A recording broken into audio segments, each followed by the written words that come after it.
eu queria te fazer também, assim, uma pergunta que eu costumo fazer para todos os profissionais que vêm aqui. Quais são os...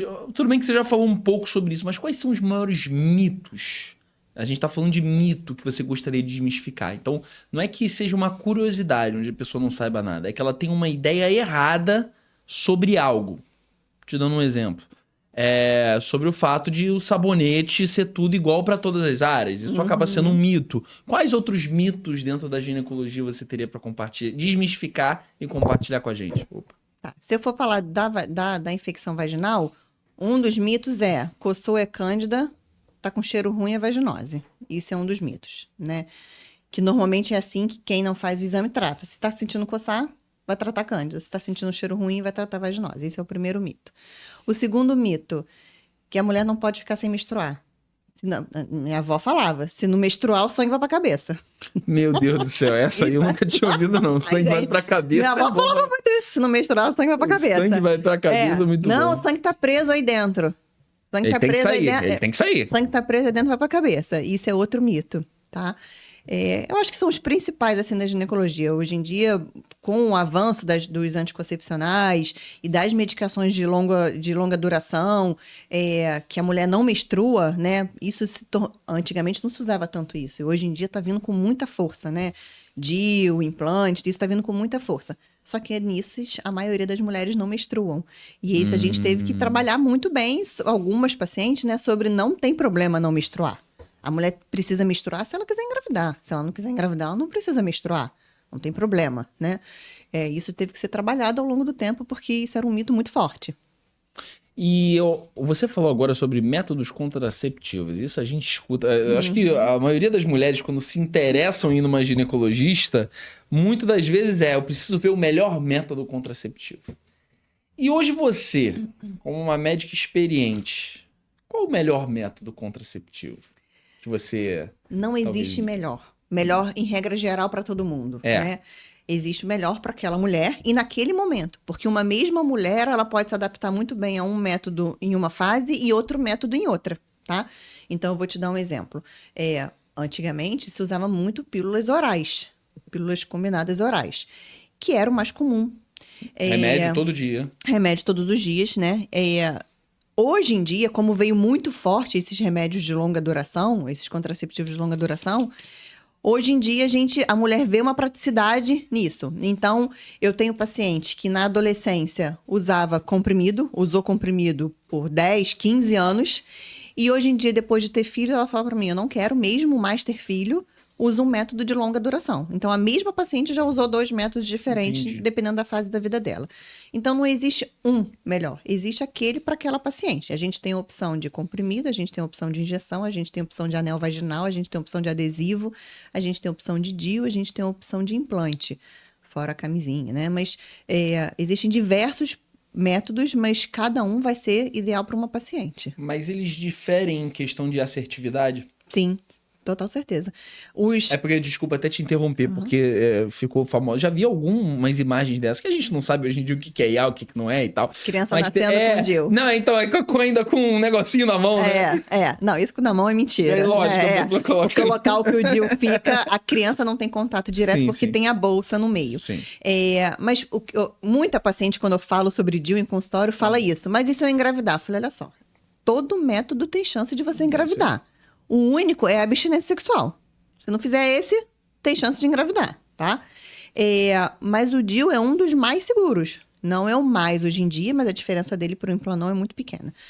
Qual que é o problema do DIU e por que todo mundo fala sobre o DIU com a gravidez? Porque eu acho que é o único método que você consegue comprovar que existe uma gestação e o método está sendo feito.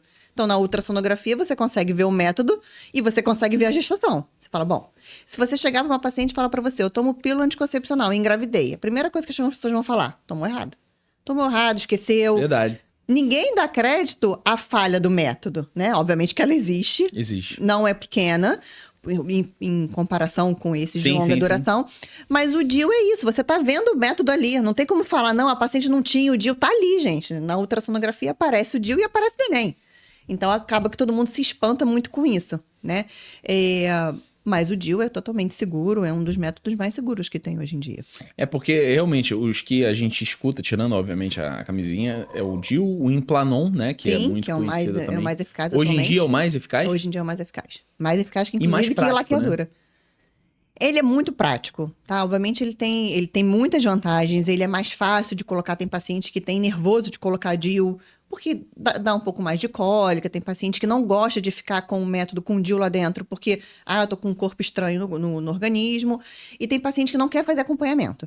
Então, o DIU, você precisa, de tempos em tempos, fazer uma ultrassonografia, ver se está lá no local, principalmente os DIUs não hormonais, para saber se ele está sendo eficaz.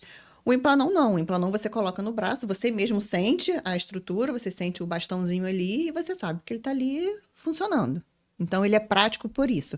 A paciente não precisa de um acompanhamento, a paciente não precisa ficar, se não quiser, né? Voltar para acompanhar, ela vai ficar ali com aquilo ali 3 anos. Se quiser, pode voltar para trocar. Essa semana eu troquei uma que botou 3 anos, ficou 3 anos sumida e voltou agora só para trocar.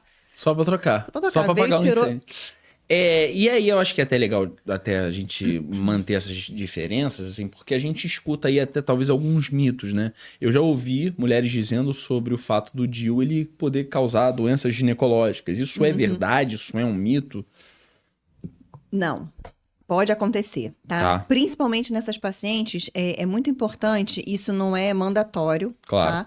Mas é muito importante pacientes hoje em dia que eu faço a microscopia, eu sempre faço uma microscopia vaginal antes de colocar um DIU.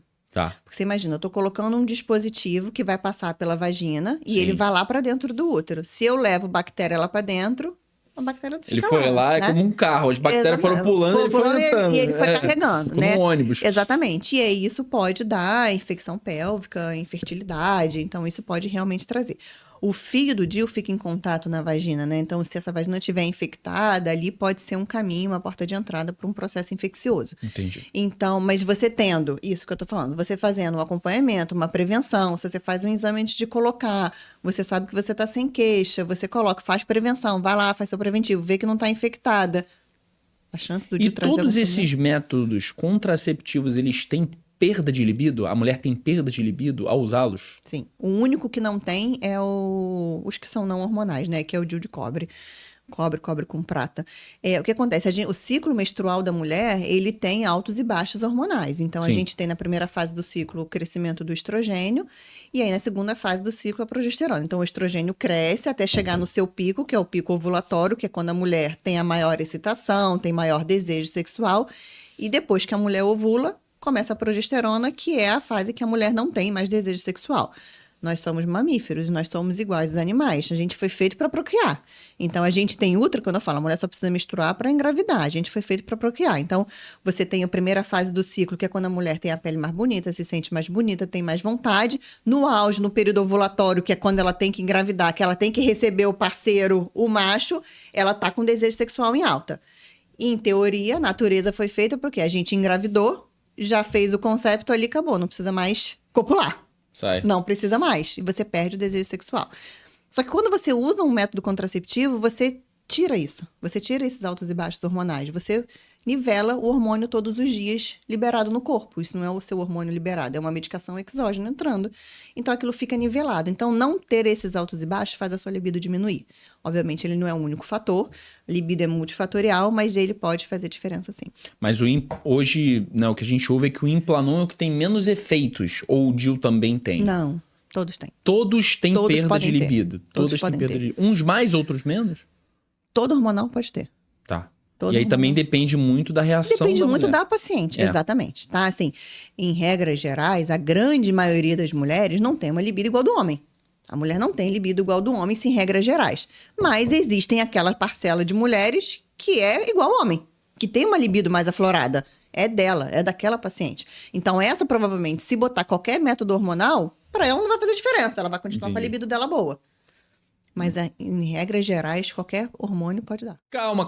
Não vai embora, não. Se você gostou desse conteúdo aqui no YouTube, eu vou pedir para você deixar o seu like, deixar um comentário e também assistir o episódio completo no nosso canal oficial, também aqui no YouTube, Podcast Bússola Profissional. Lá você vai ver diversos episódios com profissionais das mais diversas áreas e em várias partes do Brasil, tá? Então, te espero lá.